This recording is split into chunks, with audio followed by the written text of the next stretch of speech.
Well, good evening and welcome to Twilight Talks. I'm Brian Reagan and this is Tyler Kelly.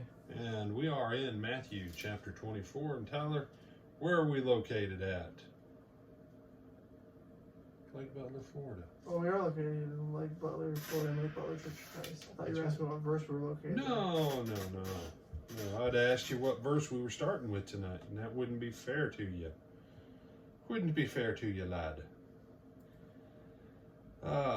So go on ahead, Tyler, if you will, read verses 7 through 14. All right. For nation will rise against nation and kingdom against kingdom, and there will be famines and pestilences. Yeah, I got lost on the page. Pestilences and earthquakes in various places. All these are the beginning of sorrows. Then they will deliver you up to tribulation and kill you, and you will be hated by all nations for my name's sake. And then many will be offended, will betray one another, and will hate one another. Then many false prophets will rise up and deceive many, and because lawlessness will abound, the love of many will grow cold. But he who endures to the end shall be saved. And this gospel of the kingdom will be preached in all the world as a witness to all the nations, and then the end will come. All right. So, as you look at that, Jesus gives a short encapsulation of the overall answer.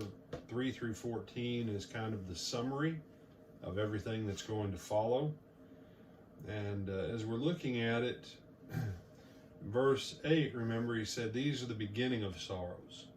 That most of the stuff that people think is being a proof that we're getting close to the end, Jesus says, no, that's just the beginning. And so verse 9 says, then they will deliver you up to tribulation and to kill you, and you'll be hated by all nations for my name's sake. And we talked about that did happen. Different ones were speared through, different ones were crucified, some of them were beheaded. And I mean, if you ever want an interesting read about Christian persecution in the first centuries of the church, read Fox's Book of Martyrs. It's a fascinating read about the price that people paid back then. And then there are other publications about the suffering of Christians in the world today. So this issue still continues on. And verse 10, then will many be offended, betray one another, hate one another. And there is strife that comes within the church because of the sake of the gospel and because of the friction that comes sometimes between the church and the state, that people get mad. And you start to find out who is genuinely loyal to Jesus, who's not. And Jesus says then many false prophets will rise up and deceive many.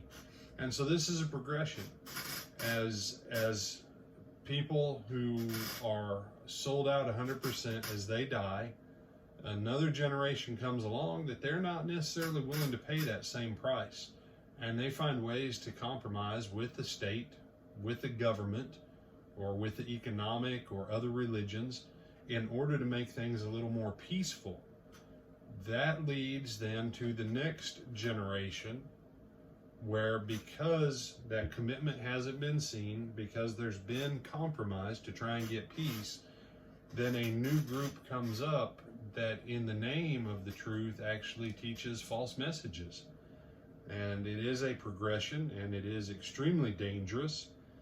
And verse 12, and because of lawlessness will abound, the love of many will grow cold, or because of iniquity, that what ends up happening is, the final result is that you have a compromised gospel, you have a compromised Jesus, that all of this stuff that calls for that commitment, it's not there. And so as a result, that iniquity, the rebellion against God, increases.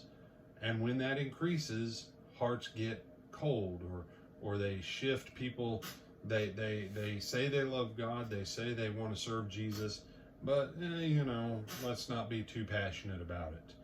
Do you have any thoughts on any of that, Tyler, before I knock out verses 13, 14? Just finishing up where you were going with it, I think. It wasn't as real to them because, like you said, it wasn't the commitment that they'd made. I mean, yeah, they might have seen the commitment that their parents or whoever came before them made, but because it wasn't their own commitment, it wasn't something they were going to stick with.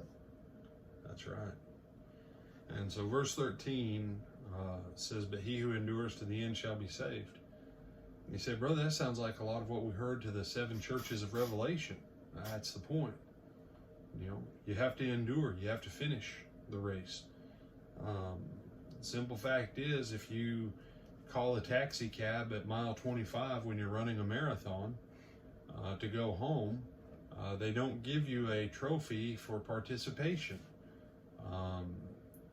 You say, no, I mean, there's people who stay there until that last person crosses the line in a marathon. And, you know, I mean, Tyler, you might know because you were more into sports from a sports casting perspective than I ever was. I don't honestly know the name of anybody that ever won the Boston or New York marathons. All I ever care about is someone says, hey, man, you know, I ran a marathon.